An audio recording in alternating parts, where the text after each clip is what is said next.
Hey everyone, welcome to my channel Aditya here. ఈరోజు మనం మన ప్రాంప్ట్ ఇంజనీరింగ్ కోర్స్ని కంటిన్యూ చేద్దాం. దాంట్లో నెక్స్ట్ టాపిక్ నేను డిస్కస్ చేయబోయేది ఏంటంటే ఎథికల్ కన్సిడరేషన్స్.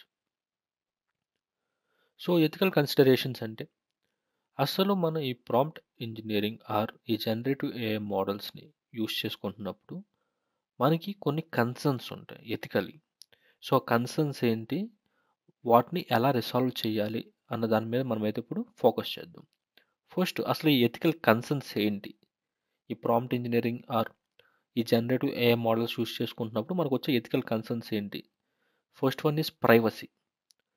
ఓకే, సో మనం ఈ ప్రాంప్ట్ ఇంజనీరింగ్ యూస్ చేసుకుంటున్నప్పుడు ప్రాంప్ట్స్ అనేవి data sets include personal data. So ఈ prompt or generative AI models ఏవైతే డేటా సెట్స్ మీద ట్రైన్ అయినాయో ఆ డేటా సెట్లో పర్సనల్ ఇన్ఫర్మేషన్ ఉండొచ్చు, ఆర్ లేకపోతే మన కంపెనీలో ఉన్న పర్సనల్ ఇన్ఫర్మేషన్ని కూడా అది రెస్పాన్స్ ఇవ్వచ్చు. So this lead to data breach if it fells in wrong hand. So this leads data breach if it falls in wrong hands. So ఎప్పుడైతే ఈ జనరేటివ్ ఏఐ మోడల్స్ మీ పర్సనల్ డేటాతో రెస్పాన్స్ క్రియేట్ చేసి అది వేరే వాళ్ళకి send చేసిందో అప్పుడు వాళ్ళ చేతిలో మీ పర్సనల్ ఇన్ఫర్మేషన్ ఉన్నట్టు. సో ప్రైవసీని వైలేట్ చేసినట్టు. ఓకే, అది ఒక కన్సర్న్. ఇంకో కన్సర్న్ వచ్చేసి misinformation and manipulation of data. So obviously మనం ఇప్పుడు ఈ డే టు డే లైఫ్లో చూస్తే కనుక చాలా వీడియోస్ మార్ఫ్ చేస్తున్నారు, ఇమేజెస్ని మార్ఫ్ చేస్తున్నారు, ఈవెన్ ఆడియో కూడా క్రియేట్ చేస్తున్నారు ఇంకొకరు వాయిస్తో. Okay, even test is very minimal no, ఎందుకంటే టెస్ట్తో కంపేర్ చేసుకుంటే ఇమేజెస్ అండ్ వీడియోస్ ఫేక్ ఎక్కువ సర్క్యులేట్ అవుతున్నాయి.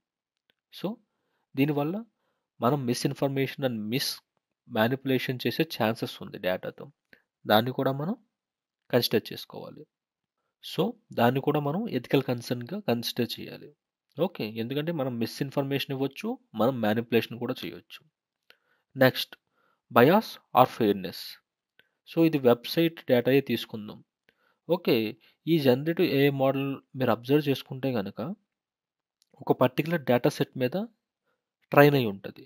సో ఆ డేటా సెట్లో ఒకవేళ బయాస్డ్ డేటా ఎక్కువ ఉంది, ఫర్ ఎగ్జాంపుల్ ఒక పర్టికులర్ రేస్ కావచ్చు, పర్టికులర్ జెండర్ మీద ఒక బయాస్డ్ ఉంటే మన రెస్పాన్స్ కూడా బయాస్గా వచ్చే ఛాన్సెస్ ఉంది. సో ఫెయిర్నెస్ మిస్ అయ్యే ఛాన్సెస్ ఉంది. సో ఇది ఇంకొక ethical consideration. Next, ownership or copyright. Definitely. Okay, so ఈ ఏరియా అంటే ఇప్పుడు మనం జనరేట్ చేసే రెస్పాన్స్కి ఓనర్ ఎవరు, ఇక్కడ మనకు చాలా గ్రే ఏరియాస్ ఉన్నాయి. లైక్ సో నేను జనరేట్ చేస్తున్నాను కాబట్టి డెవలపర్గా నేను ఓనర్ని. ఒకవేళ లేకపోతే ఈ జనరేటివ్ ఏ మోడల్ని మనకిచ్చే ఆపరేటర్ ఓనరు, లేకపోతే ఎవరైతే ఈ జనరేటివ్ ఏఐని డెవలప్ చేశారో వాళ్ళ ఓనరు, ఆర్ ఎవరైతే actual data owners. For example ఈ జనరేటివ్ ఏఐ క్రియేట్ చేసే డేటా ఒక డేటా సెట్ మీద ట్రైన్ అయి ఉంది కదా, ఆ డేటా ఎవరికైతే బిలాంగ్ అవుద్దో మేబీ వాళ్ళ ఓనర్స్. సో ఇలాంటి గ్రే ఏరియాస్ చాలా ఉన్నాయి. సో ఈ ఓనర్షిప్లో కావచ్చు, కాపీరైట్లో కావచ్చు మనకి కన్సర్న్స్ ఉన్నాయి. And next, transparency. సో మీరు ఈ జనరేటివ్ ఏఐ మోడల్స్ని అబ్జర్వ్ చేసుకుంటే కనుక మనకి బిహైండ్ ద సీన్స్ ఏం జరుగుతుందో తెలియదు. సో ఇది ఒక black box. Okay, so lack of full understanding the implications of the technology and what it can do. Okay, so behind the scenes అది ఏం చేస్తుందో మనకు తెలియదు, అండ్ వాళ్ళు ఎటువంటి ప్రోగ్రామింగ్ లాంగ్వేజ్ వాడారు, అసలు బిహైండ్ ది సీన్స్ దాని రీజనింగ్ స్టెప్స్ ఏంటో కూడా మనకు తెలియదు. ఓకే, సో ట్రాన్స్పరెన్సీ మిస్ అవుతుంది. సో అదొక concern. And next, job displacement. ఇది కూడా ఒక వ్యాలిడ్ కన్సర్న్. సో ఫ్యూచర్లో ఫ్యూ జాబ్స్ ఖచ్చితంగా ఇవి తీసుకోబోతున్నాయి. డెఫినెట్లీ ఇంకా పవర్ఫుల్ ఏఐ వచ్చే కొలది జాబ్స్ అనేవి డిస్ప్లేస్మెంట్ అయ్యే ఛాన్సెస్ ఉన్నాయి. సో ఎవరికైతే ప్రాంప్ట్ ఇంజనీరింగ్ ఏఐ నాలెడ్జ్ ఉంటుందో వాళ్ళకి కొంచెం పెచ్ ఎక్కువ ఉండే ఛాన్స్ ఉంది, వాళ్ళకి మంచిగా జాబ్స్ వచ్చే ఛాన్సెస్ ఉన్నాయి. And next, right, what is the solution. So మనకి ఇన్ని కన్సర్న్స్ ఉన్నాయి కదా, ఇన్ని ఎథికల్ కన్సర్న్స్ ఉన్నాయి కదా, సో ఇప్పుడు ఈ ఎథికల్ కన్సర్న్స్కి సొల్యూషన్ ఏంటి. సో చూద్దాం ఆ ఎథికల్ కన్సిడరేషన్కి సొల్యూషన్ ఏంటి. So prompt engineering strategies to address these ethical concerns.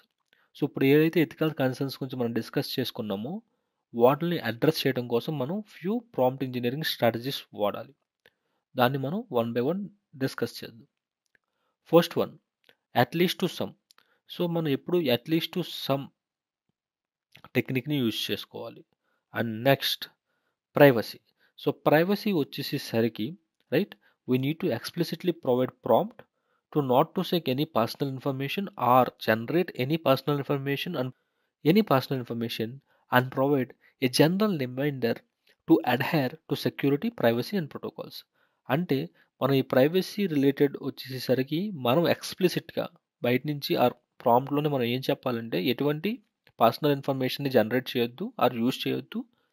And also privacy నార్మ్స్కి, సెక్యూరిటీ నార్మ్స్కి, ప్రోటోకాల్స్ని ఫాలో అవ్వమని మనం ఎక్స్ప్లిసిట్గా చెప్తే ఈ జనరేటివ్ ఏఐ మోడల్ మనకి ఎటువంటి మిస్టేక్ చేయకుండా దాన్ని రెడ్యూస్ చేసే ఛాన్సెస్ ఉన్నాయి ఆర్ ఈవెన్ ఎలిమినేట్ చేసే ఛాన్సెస్ కూడా ఉన్నాయి.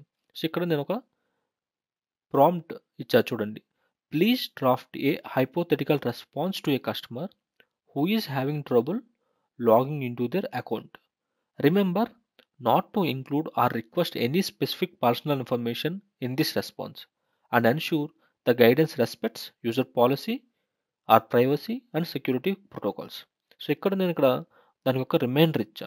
ఎలాగా స్పెసిఫిక్ పర్సనల్ ఇన్ఫర్మేషన్ ఏమి ఇంక్లూడ్ చేయొద్దు, అలాగే ప్రైవసీ అండ్ సెక్యూరిటీ ప్రోటోకాల్స్ని ఫాలో అయ్యే నాకు రెస్పాన్స్ ఇవి.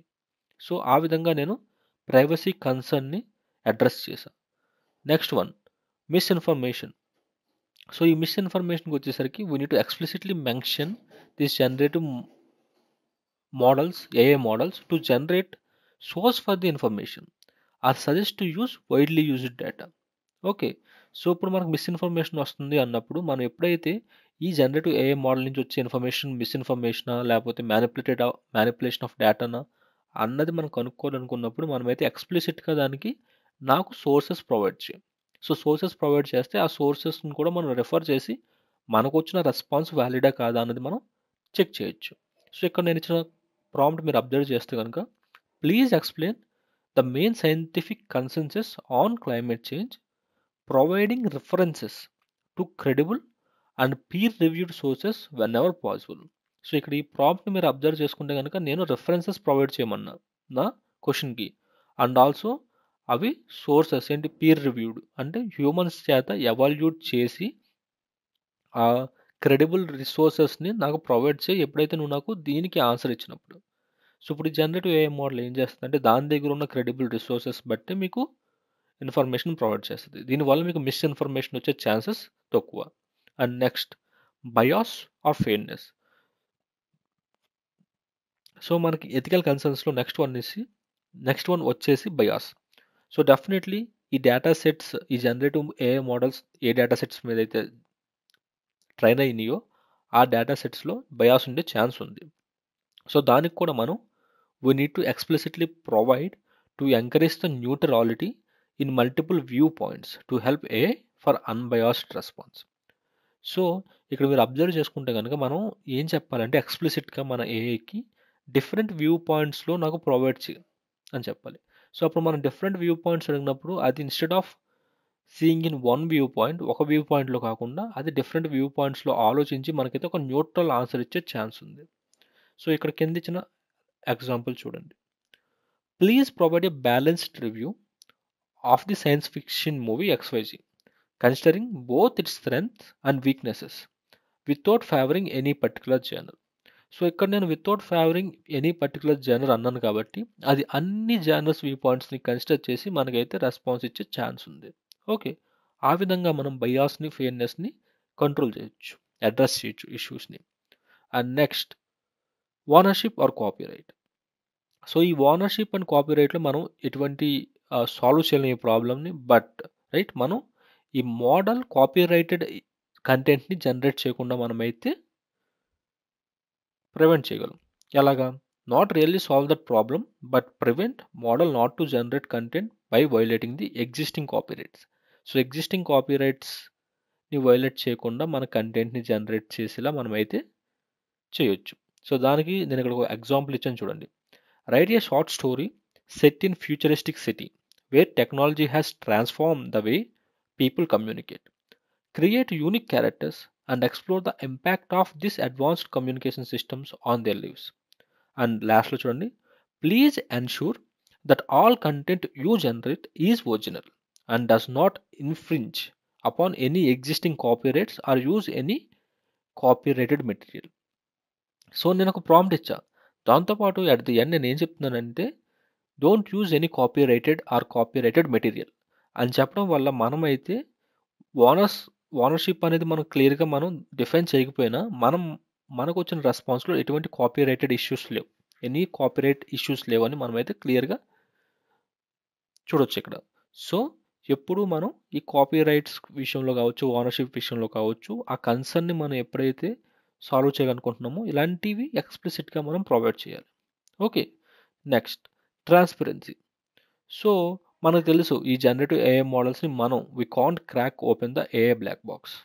అవి బ్లాక్ బాక్స్ లోపల ఏం జరుగుతుందో మనకు తెలియదు, but we can at least get little bit insights for crafting.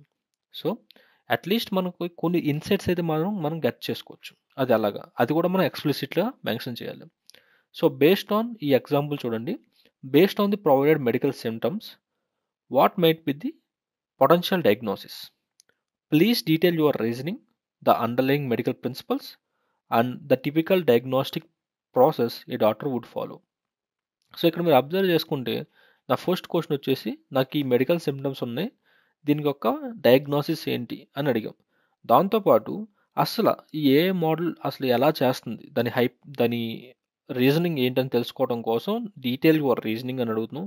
అలాగే యాక్చువల్లీ ఈ రీజనింగ్ సెన్సా కాదా, ఏ మెడికల్ ప్రిన్సిపల్స్ని ఫాలో అవుతుంది అని ఆ మెడికల్ ప్రిన్సిపల్స్ని మనం రిక్వెస్ట్ చేస్తున్నాం. అలాగే ఒక డాక్టర్ దాన్ని ఎలా ఫాలో అవుతాడు, అసలు దాని థాట్ ప్రాసెస్ ఏంటి, బిహైండ్ ద సీన్స్ ఏం జరుగుతుంది, మనం కోడ్ లెవెల్లో చూడకపోయినా సరే దాని థాట్ ప్రాసెస్ మాత్రం మనం తెలుసుకోగలం.